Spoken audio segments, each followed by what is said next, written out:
In our headlines at this hour, the U.S. Consumer Price Index surged 9.1% in June on year, the highest since 1981, prompting rampant speculation about another significant Fed hike. Outbound shipments of South Korea's tech items, namely chips and computers, expanded almost 19% during the first 6 months of this year to set a fresh semi-annual high. Ukraine has severed diplomatic ties with North Korea over the latter's recognition of independence of Russia-supported separatist regions in the eastern part of its territory. We begin with the latest inflation index in the U.S. that is making fresh headlines as U.S. lawmakers address its potential repercussions. Now, consumer prices accelerated over 9% on year in June to post their highest in 40 years, prompting rampant speculation about yet another aggressive rate hike by the U.S. Federal Reserve later this month. Our Kim Hyo-sun starts us off. The U.S. Consumer Price Index has jumped a whopping 9.1% from a year ago in June, leading to shoppers paying sharply higher prices for a variety of goods. According to data released Wednesday by the Bureau of Labor Statistics, this marked the largest 12-month increase since November 1981. The CPI, which measures changes in prices of goods and services from a consumer's perspective, came in much higher than the market estimate of 8.8%. On a monthly basis, the index rose 1.3% in June from the previous month. While the price of gasoline was one of the largest contributors to the surge, experts point out how this had a fast spillover effect across many other sectors. I think what's surprising is, like I said, just how dramatically those elevated gas prices and energy prices have flowed throughout the economy, particularly when we go look at food is another sector. The core CPI, excluding volatile food and energy, increased 0.7% in June from the previous month, again above the market expectation of a 0.6% gain. Pundits say such inflation levels could push the U.S. Central Bank into an even more aggressive position. Against this backdrop, the euro dropped below the U.S. dollar for the first time in nearly 2 decades. A weakening currency will make imports more expensive for Eurozone countries, especially goods priced in dollars, such as crude oil. This ultimately could contribute to even higher inflation in the Eurozone, which is already running at 8.6% for June. Kim Hyo-sun, Arirang News. Here in South Korea, President Yoon Suk-yeol has vowed to make effective use of the government's financial capacity to ease the debt burden for those in need. In a meeting at a financial support center in central Seoul on this Thursday, Yoon listened to related problems and the thoughts of experts with regard to the financial hardships of small business owners, home buyers and young borrowers. The meeting follows the central bank's latest interest rate hike of 50 basis points to 2.25%, which is expected to weigh heavily on those with loans. The Ministry of SMEs and Startups announced Thursday that it will begin accepting applications for financial assistance from businesses that were forced to shut down due to the pandemic. The latest measure means that some 50,000 small business owners are eligible to receive 1 million Korean won or $766 in aid. Applications are being accepted from 9 a.m. this morning until the 26th of August and will be staggered depending on the year the businesses opened. Those who started their businesses before 2019 can begin applying today, while those who opened in the year 2020 can apply from the 21st of this month. Now, owners who launched their businesses after the year 2021 can apply starting on the 28th of this month. On the trade front, outbound shipments of South Korea's tech products, namely chips and computers, posted a fresh high during the first 6 months of this year. Our Shin Ha-young has numbers. South Korea reported record high exports of information and communications technology during the first 6 months of this year.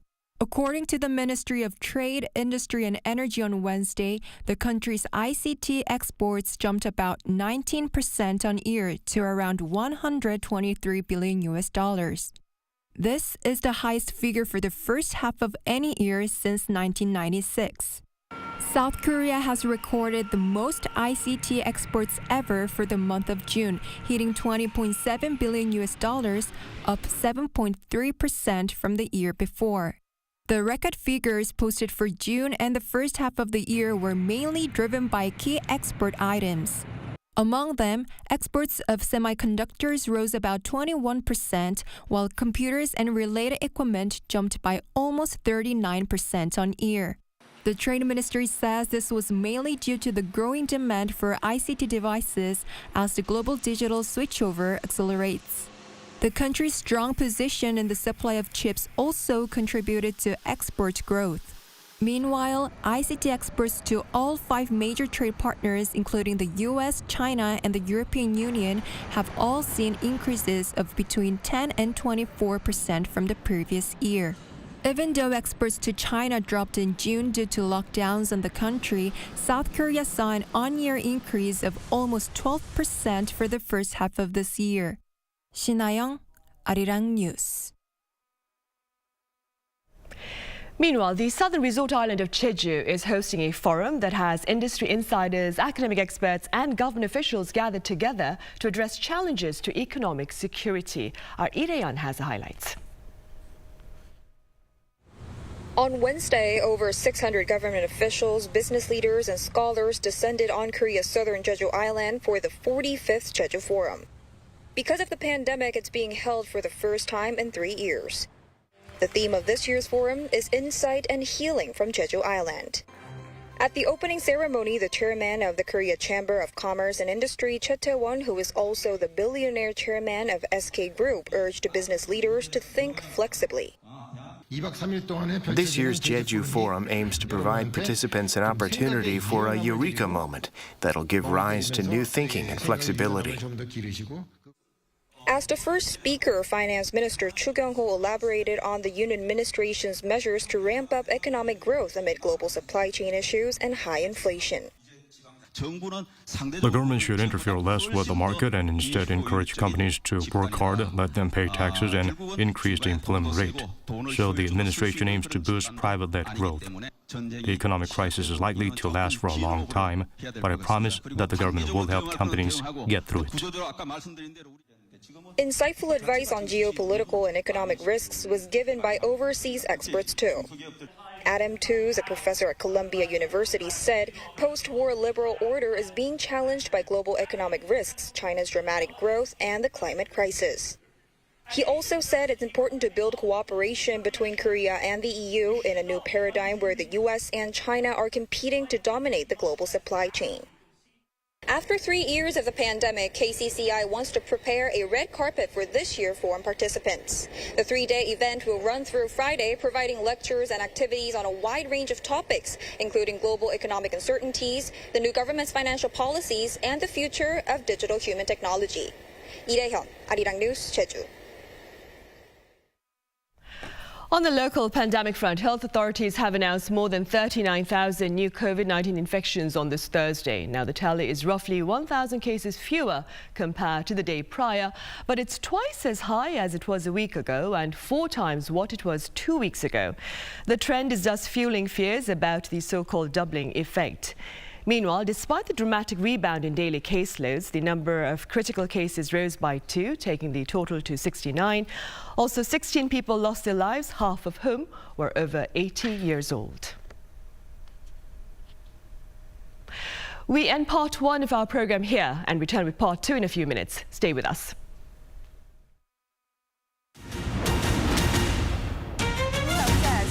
Share South Korea's experience in tackling COVID-19 and introduce a Korean New Year. A Korean survivor of Japan's wartime sex slavery met with extraordinary climate crisis and pledged to work with the EU to tackle the challenge. The objective of its North Korea policy is protesters gathering across the country to peacefully demand an end to hate and violence. Arirang, what matters?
feel so good right now. Maybe I had a drink or two, but this somehow feels like it's forever. All my friends are here having fun and feeling good right now. Maybe this is forever. All my friends are here having fun and feeling good right now. Forever.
Welcome back. COVID-19 cases are making a concerning comeback across many countries worldwide. And on Viewpoint today, we assess the current situation in efforts to contain it here on the local front. For more, I have Professor Hwamunseok from Hallym University, who is also the head of the National Infectious Diseases Consulting Committee. It's good to have you here, Professor Chung. Thank you for having me. I also have Professor Son Ho-jun at Seoul National University live on the line. Professor Son, as always, it's a pleasure. Good to be back, Sunny. Thanks for inviting me. Right, Professor Chung, we'll start here then. The start of a new wave has been confirmed by local authorities, and they say it has reportedly arrived earlier than expected. What do you suppose has prompted this early rebound? Well, there are several factors in there because the first factor is the decreased alertness. People didn't pay much attention to COVID-19, and people hang around and meeting people freely. It was very good for the last 2 months, as people were very less alert.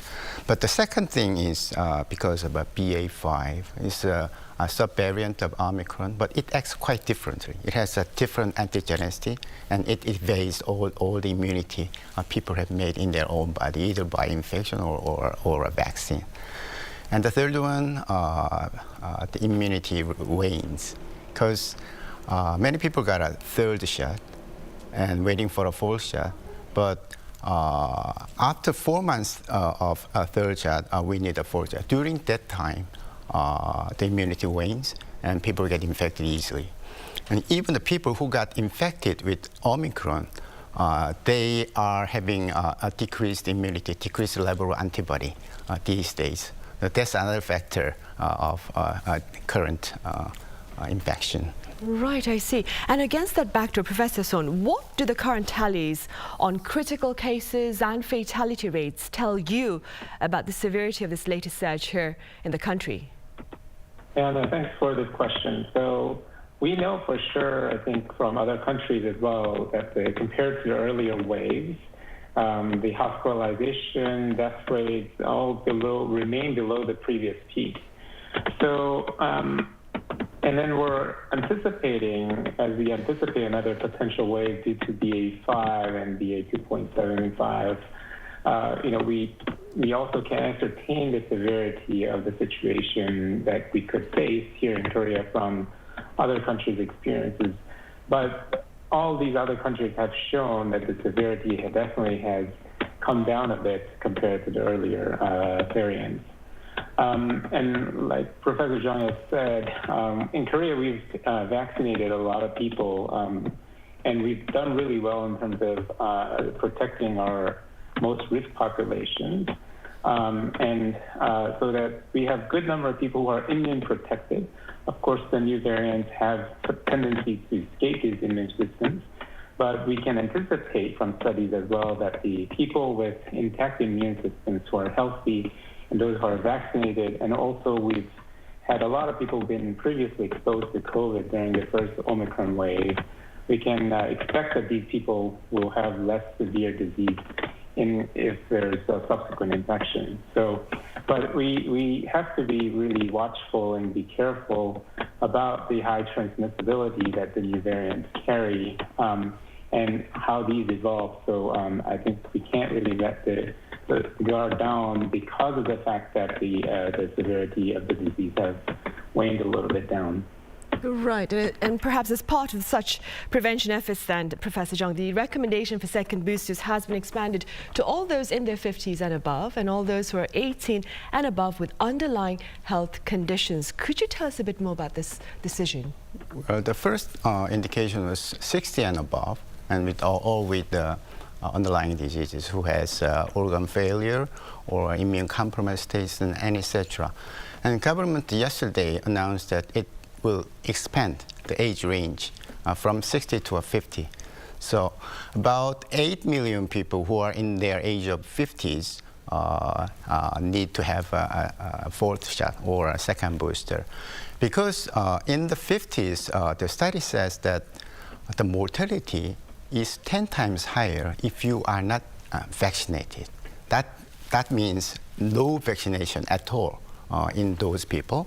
But once you have a 1 or 2 or 3rd or 4th shot, then the mortality rate decreased by 10%. So 1 in 10 decrease of mortality. So still, and the 50s have a higher portion among all deaths in Korea. So that's why the government included the 50s in their indication. And the second booster, people are talking about the second booster is not very effective in Omicron, particularly in BA5. That's true. It only prevents infection by 20%. It's not a big deal. But as far as mortality is concerned, it decreased 50%. So why don't you have a second booster if you are in a very high risk group? So I strongly recommend that all indicated people to get a fourth shot or a second booster. Right, I see.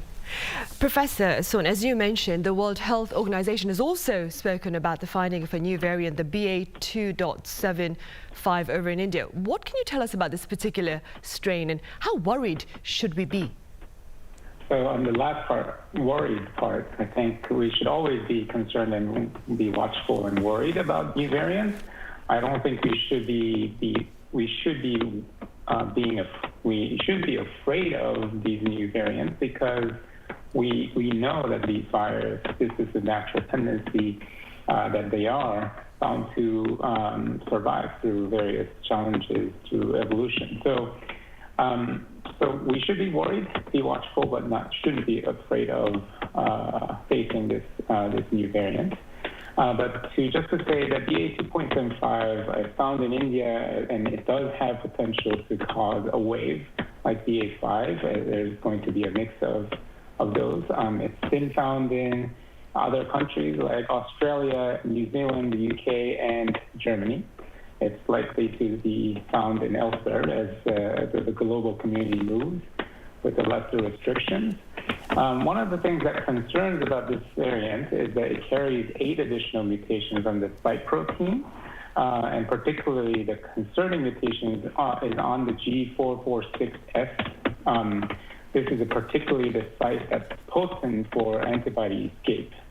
Researchers, though, have found that people who've been previously exposed to BA1 variant is likely to be protected. But then we should also be watchful of co-infection of people with two variants, BA4 and 5 and BA2.75, as these are co-circulating in these countries that can potentially rise to a new type of recombinant variant that could be much more harmful.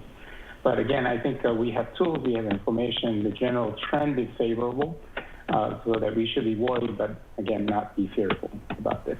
Right, I see. And along with co-infection, Professor Chung, reinfection remains a challenge in quite a number of countries. And that being said, what can you tell us about the rate of reinfection here in South Korea? The rate is increasing. It's around 3%. 1 month ago, it's around 2.some%. The reason why we are having a reinfection increasing is just because of a BA5 or decreasing immunity, as I said before, including decreased alertness and etc.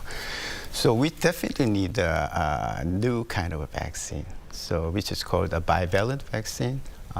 It contains first virus, which is a Wuhan variant, Wuhan virus plus BA5, or U.S. will be including a BA4 plus.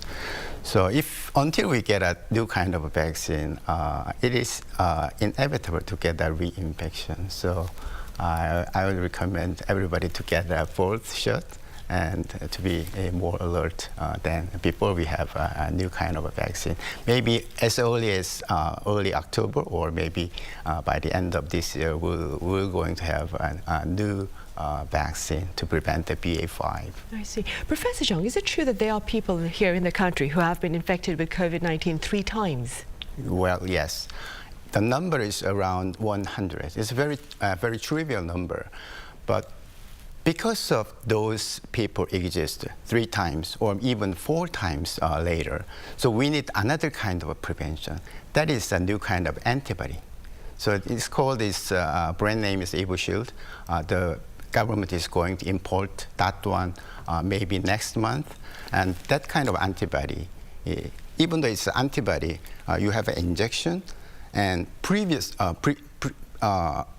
in advance injection can prevent the infection. So the antibody in your body lasts for about 6 months. And during that time, if you get infected, you can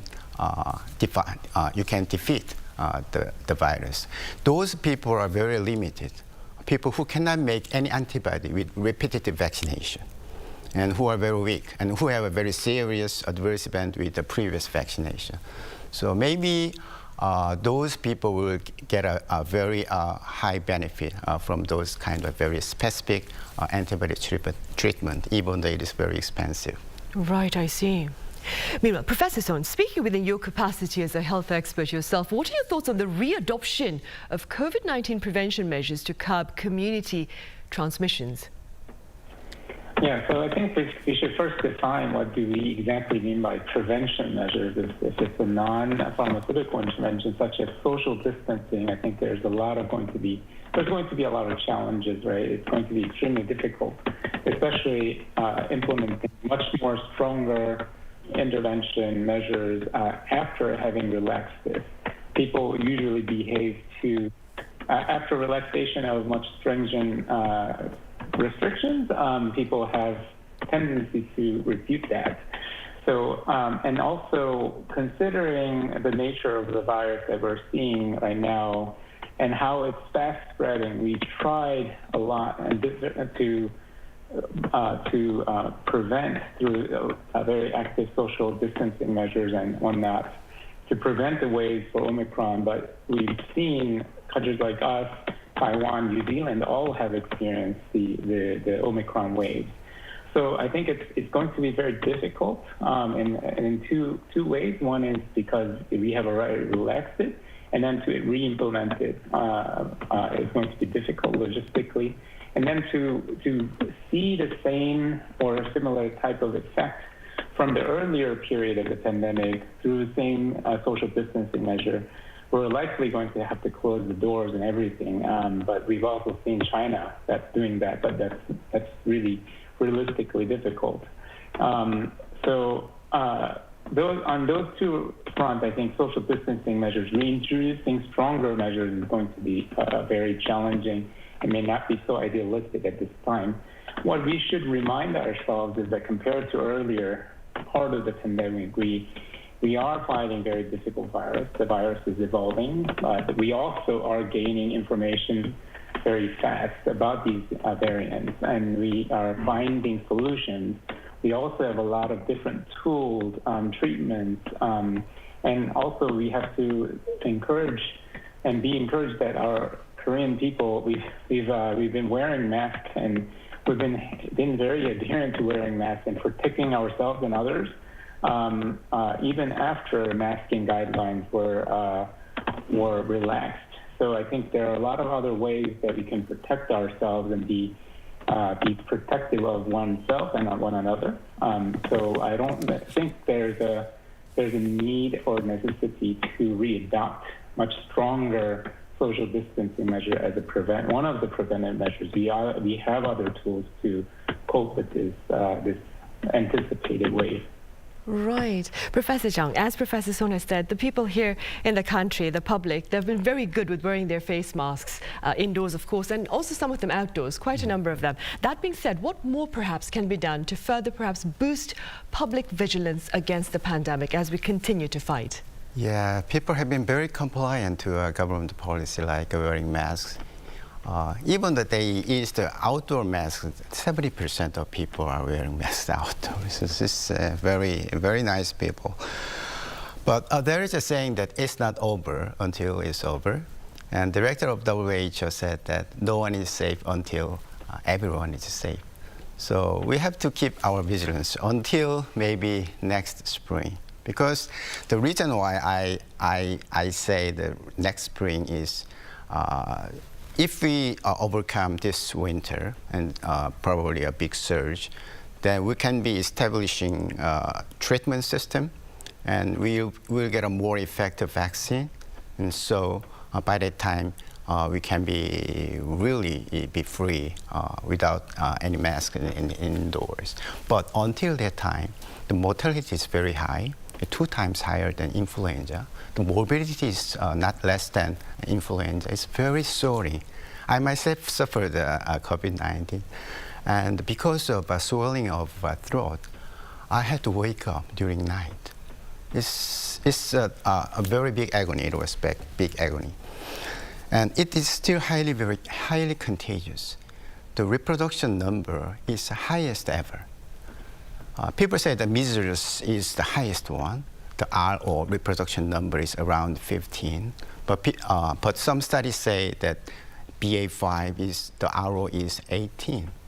So the highest ever, which have intimidated mankind. So very high contagiousness and very high mortality, still very agony morbidity. We have to be very, very careful. So until that time, we have to be very, very careful, but keep our vigilance on COVID-19. Right. And against this heightened sense of danger then, Professor Son, on the vaccination front, do you suppose we should be expanding our coverage to include toddlers, as is the case over in the US? Yeah, so I think we are talking about a lot of different interventions, and this is one. Expanding coverage and protecting those who could be immune compromised. The toddlers are definitely one of them.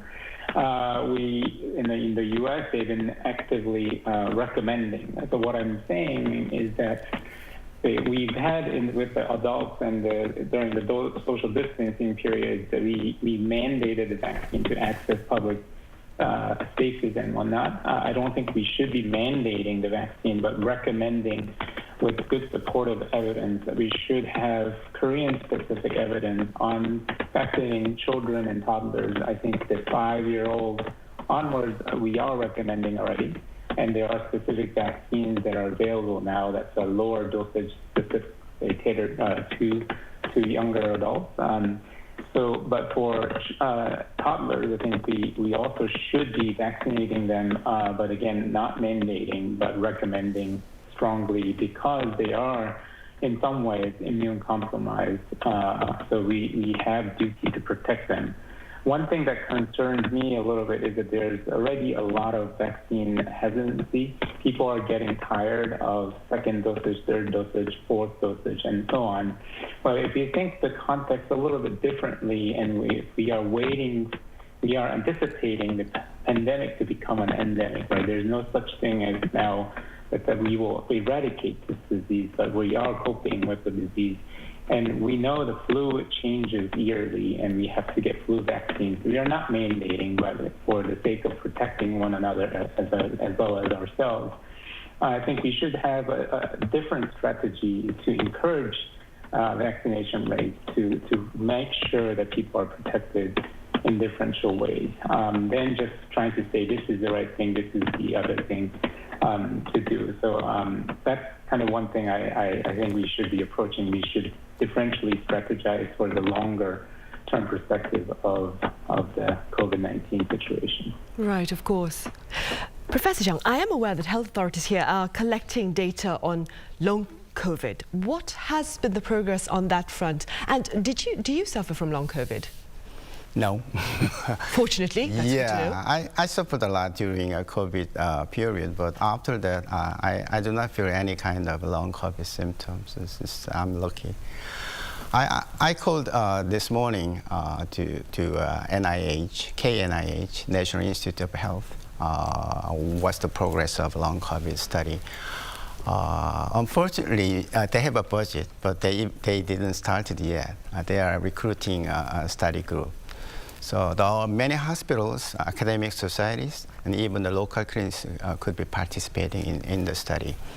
But luckily, Korean Health Insurance Authority has made a disease code, so which means the code is for a long COVID, and which means that we can have extensive data on that. Because any doctor can put a code of long COVID in their patient's record. And if you collect the long COVID code all over, up and down the country, then you can collect various spectrum of long COVID. As you know, the long COVID has brain symptoms like lightheadedness, foggy headedness, even the psychiatric symptoms, and cough and dyspnea, and it's even the hair loss, and the lots of expensive spectrum of diseases. So not only the internist, but also a neurologist, even another kind of specialist could be participating in that, including GPs in the country. So we'll see, and how many people are suffering from a long COVID from now on. Right, so it's a very extensive undertaking then. All right, Professor Jung, who is currently the head of the National Infectious Diseases Consulting Committee, thank you so much for your time today. And Professor Sohn at Seoul National University, thank you very much for your insights. Thank you.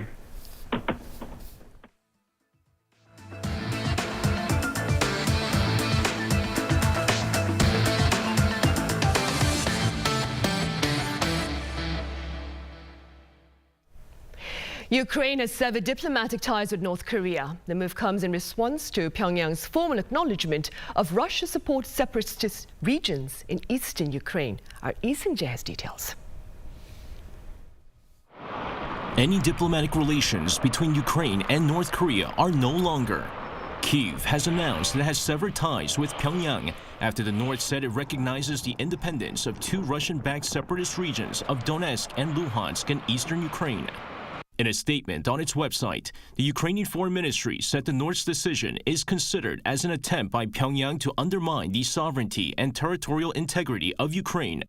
North Korea's decision to officially recognize the Donetsk People's Republic and Luhansk People's Republic makes it only the third country in the world to recognize both entities after Russia and Syria.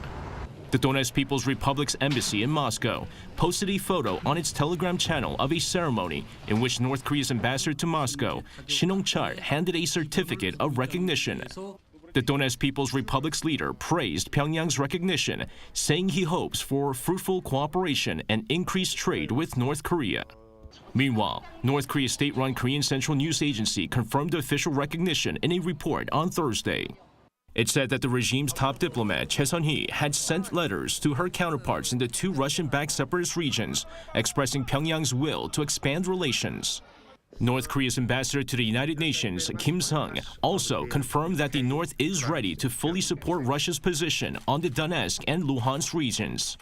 Pundits say North Korea's recognition comes as no surprise, as Russia is one of the North's few remaining allies and has regularly vetoed UN Security Council resolutions against the regime. Lee Seung-jae, Arirang News.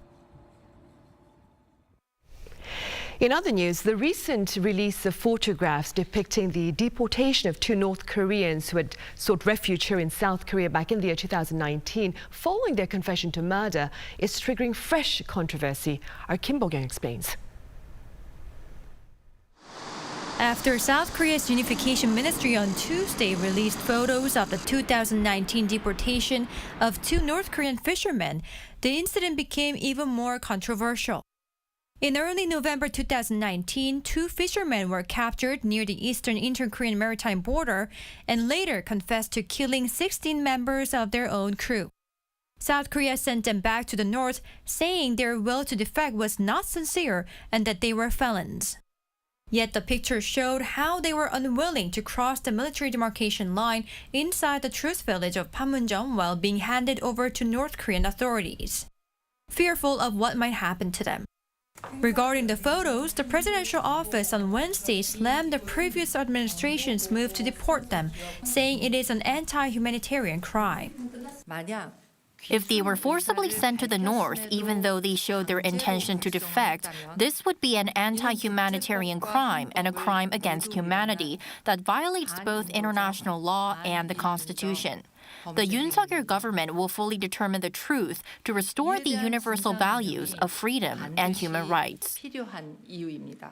Meanwhile, lawmakers from the main opposition Democratic Party of Korea argued that the joint governmental investigation could not find sincerity in the fishermen's intention to defect, as there was no consistency between their words and actions. They also added it was for the safety of the public, given that they were felons.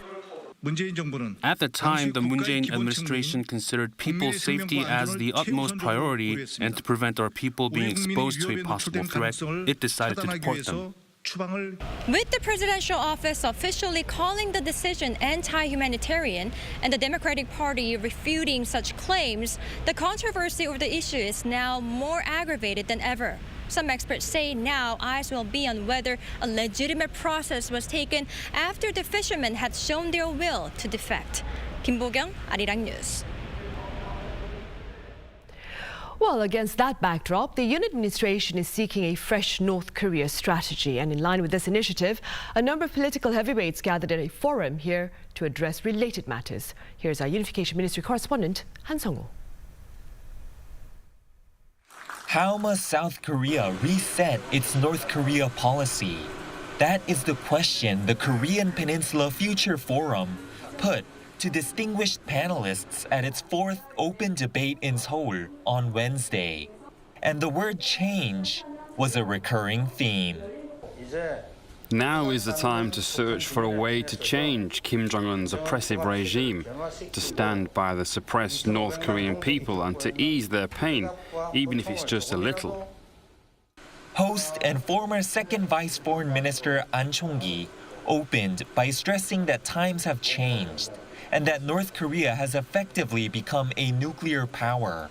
He also brought up the shifting political climate in Asia, characterized by heightening tensions between the United States and China, each eager to establish their authority in the region, and said that South Korea can no longer sit on the fence between the two countries. One of the most high-profile debaters in attendance was People Power Party lawmaker Tae Young-ho, who prior to defecting in 2016 served as North Korea's deputy ambassador to the United Kingdom. Tae voiced the need to offer the regime virus relief preemptively by negotiating with the U.S. to ease sanctions imposed on the regime. North Korea lacks infrastructure to carry out inoculations, so one thing South Korea could do is provide the regime with cold chain systems or fuel for electricity. A KPFF researcher, meanwhile, emphasized the need for North Koreans to have access to more and more information on the outside world through media so they can change their own fate for the better. It's only been 2 months that South Korean President Yoon Suk-yeol took office, but North Korea has already presented his administration a long list of concerns, to remaining unresponsive to offers of COVID-19 aid, to ballistic missile launches, and now even the looming threat of another nuclear test, making North Korea policy one of, if not the most important item on the Yoon Suk-yeol administration's 5-year agenda. 한성우, Arirang News. The winner of this year's Fields Medal is at the Korea Institute for Advanced Study this summer. And prior to starting his research, Chun-ho took time to speak with those interested in his academic endeavors and thoughts. Our Ishihu was there. Jun-ho, a Princeton University professor of Korean descent, was awarded the prestigious Fields Medal earlier this month. Awarded every 4 years by the International Mathematical Union, it's given to high-achieving mathematicians under the age of 40. And on Wednesday, the 39-year-old mathematician met with reporters at the Korea Institute for Advanced Study in Seoul. At the press conference, Ho explained why the speech he was going to give was called Boundaries and Relationship. I pondered what topic non-mathematicians would understand and find meaningful, so I chose to speak about emotions I have as a mathematician about the two words. And for students and how they can persevere and find their passion, Ho said the key is self-encouragement. When things aren't working out too well, I hope you can keep a pure heart, have patience, and give yourself time. If you give yourself some subtle encouragement, I think you'll get good results. In his lecture, Ho elaborated on his thoughts as a mathematician using friendly metaphors, comparing mathematics to a game he played as a child, tracing words through the dictionary. He also compared it to a picture of deep space. This picture shows the sheer scale of our universe. Each and every shining dot is a galaxy. There seems to be some kind of geometric structure here. Each of these shining things here could be a conjecture. After, Professor Kim Young-hoon of Seoul National University, who was previously Ho's teacher there, explained the significance of his academic contributions. Ho was awarded the Fields Medal for his profound insights connecting two areas of mathematics, combinatorics and geometry. Combinatorics is an area of mathematics primarily concerned with counting, while geometry studies the properties of shapes and spaces. Ho solved central problems that had remained open for decades called Reed's conjecture and developed a theory of great importance for both fields. According to the International Mathematical Union, Ho was recognized for bringing the ideas of Hodge's theory to combinatorics, also for proving the Heron-Rota-Welsh conjecture for matroids, proving the Strong-Mason conjecture, developing the theory of Lorentzian polynomials, and more. His findings have real-life applications in fields such as IT, semiconductor design, transportation, and machine learning.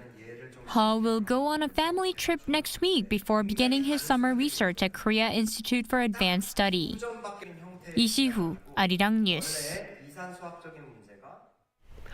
On the cultural front today, we take time to learn about a Korean work of craft that travels back centuries. My colleague Kim Jung-shil has more on the art of Hwamunseok to take a look. Red, yellow, orange, blue. There isn't an image or color that Hwamunseok can't recreate on its plant canvas. Mainly used as a carpet or a mat, Hwamunseok is a South Korean traditional rush-weaving handicraft that dates back 1600 years. The word Hwamunseok means flower-patterned mat and refers to both the craft as well as the piece that is created. It's made with the dried stems of a plant. But not just any plant. It needs hwangol. Hwangol is a type of plant that looks a lot like a rice plant but is more durable to external forces. Here on Gangwado Island is a Hwamunseok workshop that's been maintaining this tradition for decades. The owner of the workshop, Park Yun-hwan, tells us why he wanted to run this place. It was my dream to share South Korea's wonderful culture with people abroad. I wanted them to know about one of South Korea's traditions. Just 10 minutes from the workshop is a paddy field where they grow wangol. Following the harvest in early August, the wangol is dried and color-dyed to make it into Hwamunseok. And thanks to its sturdy nature, Hwamunseok, once completed, can last for up to 30 years. However, there are fears for the future of the craft. The number of Hwamunseok craftspeople in the country is declining, and wangol is not an easy plant to grow. People in South Korea don't really know about Hwamunseok, but it's a good part of our culture. It has its values and it's beautiful. Its patterns represent history too. Just like any high-end luxury product, it takes hundreds of hours of meticulous work and dedication to make one Hwamunseok. One craftsperson at the workshop, who has more than 50 years of experience, says she can make only one mat per month. So in order to stop the culture from disappearing, the workshop hosts hands-on programs for students to experience making the traditional mat. I didn't know this is how Hwamunseok is made. It's so fascinating. It's good that children can learn about Hwamunseok and its creation. I think children will feel proud of their hometown. For now, work will continue to preserve the cultural legacy of South Korea's historic rush weaving handicraft. Kim Jung-sil, Arirang News.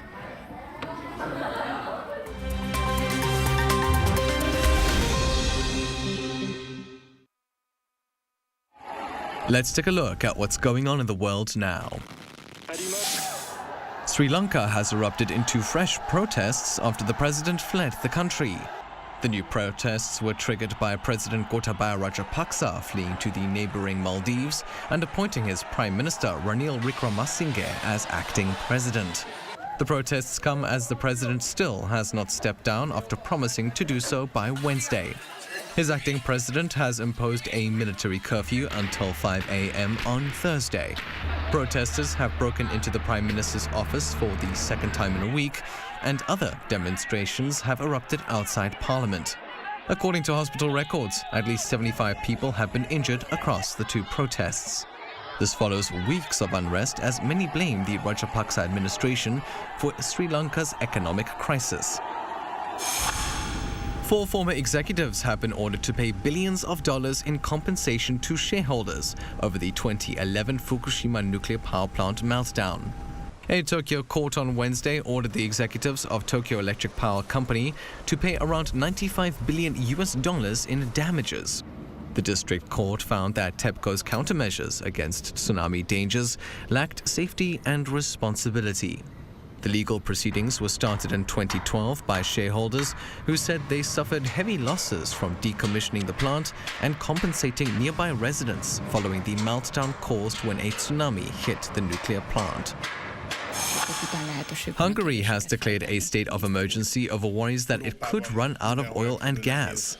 Government officials said on Wednesday that Europe might not have sufficient gas for heating during the autumn and winter due to the prolonged Ukraine war and subsequent sanctions on Russia. Hungary is heavily reliant on Russian gas, which makes up around 65% of its oil and 85% of its gas supplies. The Central European country will now instead increase domestic energy supplies to meet demand, stepping up its coal mining and natural gas production. It will also extend the operating times of its nuclear power plant and ban energy exports. Lifting off from a European spaceport based in French Guiana, the European Space Agency successfully launched its new medium-lift Vega C rocket. The 4-stage medium-sized space rocket took flight on Wednesday in a debut mission to send 7 satellites into low orbit. Vega C looks set to fill the gap left by a lack of Russian rockets no longer available due to the Ukraine war. The rocket is capable of carrying up to 2.4 metric tons of payload to an orbit roughly 700 kilometers above Earth. Among the satellites launched is the 295-kilogram Laser Relativity Satellite 2, tasked with testing Einstein's general theory of relativity, as well as 6 CUBE satellites which will be used for a number of monitoring purposes, including for forestry, disaster management and climate change. Matthew Ashley, Arirang News.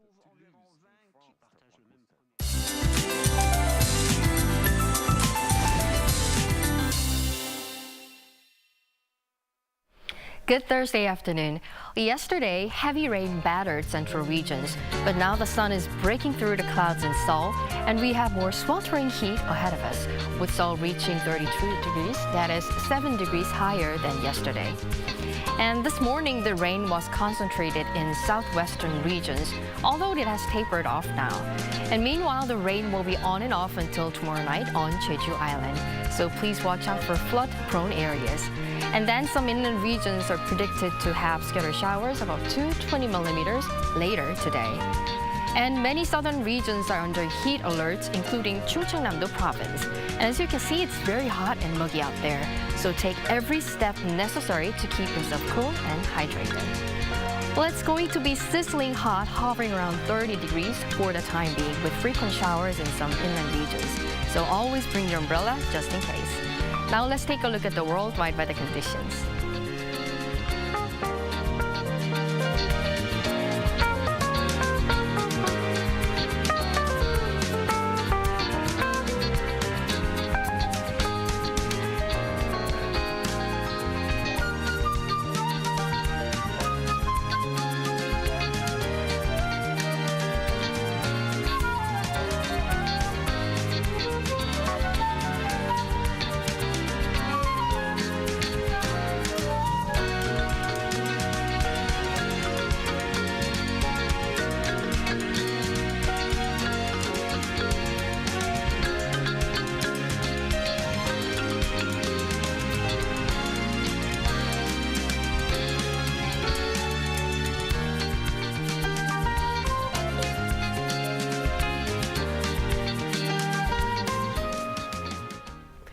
Well, that ends Thursday's edition of the Daily Report. Do join us again tomorrow. That would be Friday. Thank you for now.